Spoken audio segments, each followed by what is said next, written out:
I know it's early on a Sunday morning. I know exactly what I look like. Appreciate the time.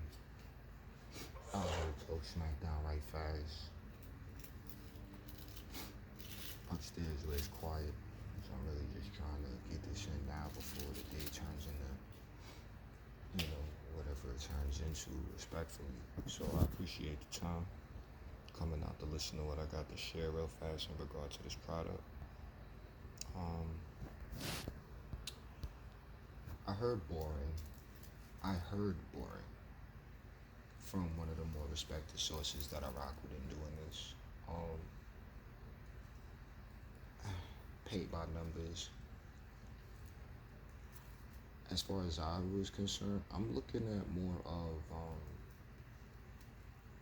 of the character development. I'm seeing this more from an individual space now. Like, I care about the fans and I care about what they want to see, and I'm pretty much on the same side as them. But at the same time, I'm on my own side, and this isn't to talk down on anybody that wants a better product, by their standards and stuff like that. Could things be better in my opinion?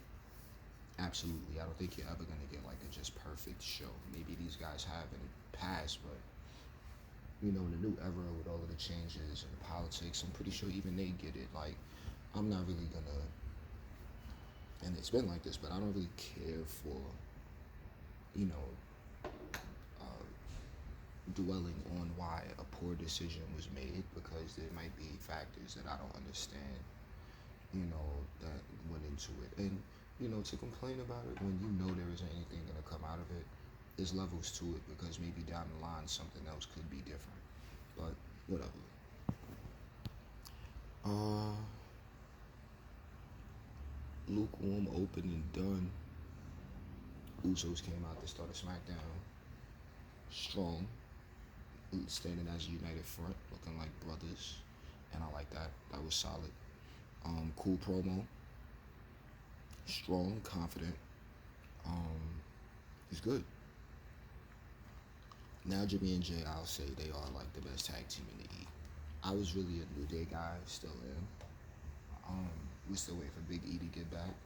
Shouts to Woods and Kofi, waiting for Kofi to get better. And I mean, Woods right now, he's on timeout till his team get back. And we all love Woods. He's proven himself, like, hands down. So, that's the tag division. That's the opening stuff. Bloodline segment clearly is the top story in all of the land. So, with that, LA Knight, Rey Mysterio.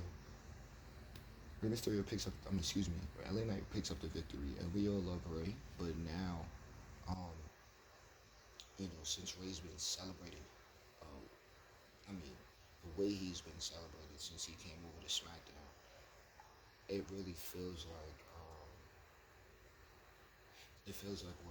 what we've always wanted for him, and then he's getting a chance to put over, the next in line talents, even though LA Knight isn't, exactly the superstar you think we'd be getting.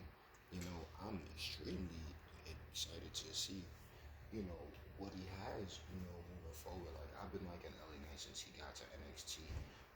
What was that, 1.5? So we all know him, we all love him.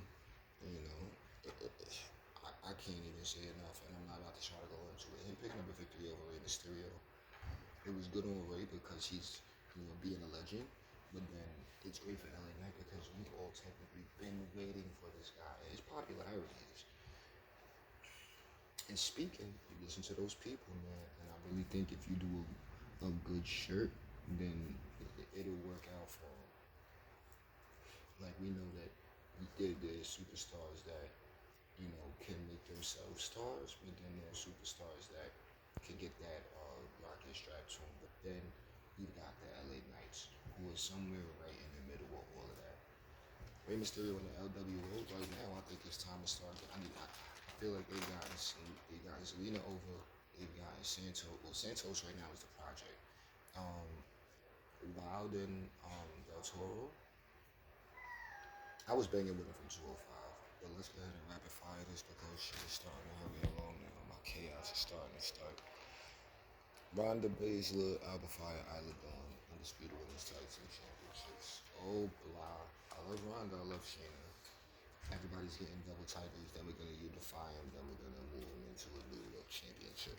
Okay. Can the women's tag team championships not look like replica titles? Because that's what I'm getting.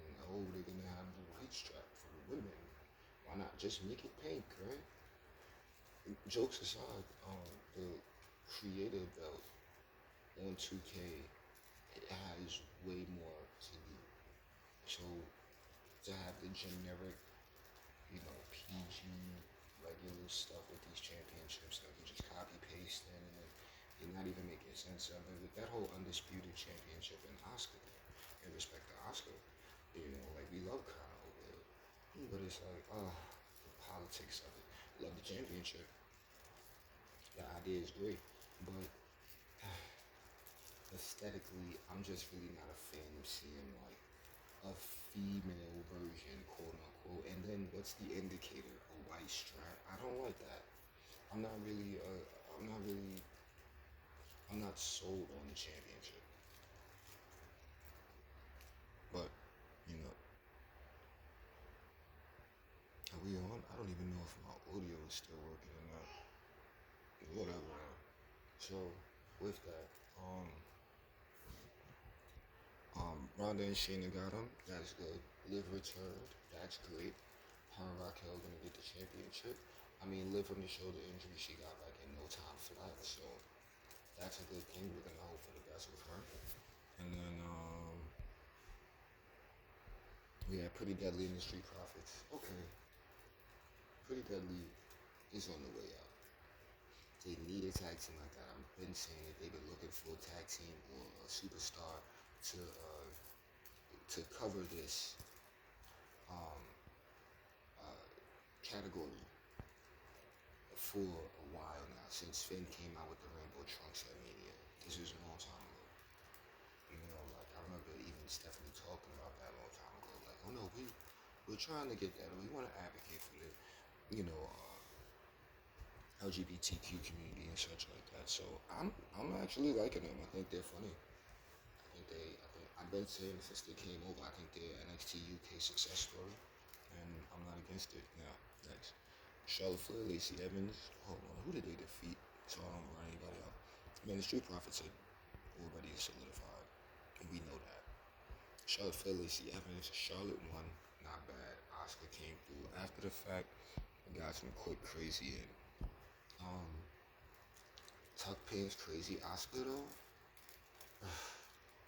Talk about a heel turn. 1992 called.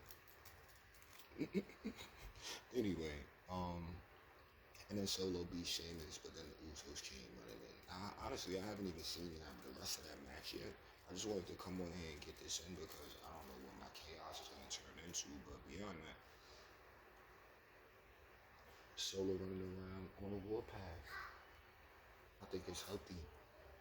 So, I think the bloodline needs to remain strong. I like the fact that the Usos are still open to having a thing be a thing, and hopefully Roman comes around. I think that'll be the babyface turn for the bloodline. That's ultimately what I was looking at on Smackdown. Call it a boring show, would you be taking away from the superstars, in my opinion? I'm not trying to take away from the superstars or the creative. Everyone is entitled to how they feel about it. I fight to the death for them to express that opinion. So that's how that goes. But ultimately, good show, bad show, right in the middle.